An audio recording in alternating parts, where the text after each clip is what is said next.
जांभळाचं season संपत आलं आणि मुलांनी हट्ट केला, की जांभळाचा चीज केक बनव म्हणून. मग काय जांभळं घेतले, जांभळाच्या बिया वेगळ्या केल्या, जांभळं बारीक करून घेतले आणि हे मिश्रण पॅनमध्ये टाकून अर्धी वाटी साखर टाकून त्याचा जाम तयार करून घेतला. आता इथं बिस्किटं घेतलेली आहेत. बिस्किटाचा चुरा करून घ्यायचा आणि तो मिक्सरला बारीक करून घ्यायचा.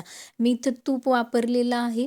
तूप चांगलं मिक्स करून घ्यायचं आणि आपल्याला ह्या साच्यामध्ये टाकून पॅक करून घ्यायचं आहे आणि फ्रीजमध्ये 15 मिनिटं ठेवायचं. वाटीभर व्हिप क्रीम फेटून घेतलेली आहे, कंडेन्स मिल्क टाकलेलं आहे आणि होममेड चीज टाकलेलं आहे. मी ह्याचा फुल व्हिडिओ टाकलेला आहे. चमच्याभर जांभळाचा जाम टाकून आपल्याला ही क्रीम मिक्स करून घ्यायची आहे. आता हे मिश्रण आपल्याला बिस्किटाच्या बेसवर पसरवून त्यावर लगेचच आपल्याला जांभळाचा जाम टाकून हे फ्रीजमध्ये 7 ते 8 तास ठेवायचं आणि तयार झालेला आहे आपला घरी बनवलेला जांभळाचा चीज केक. मुलांना हा केक खूप जास्ती आवडला बरं का. नक्की शेअर करा.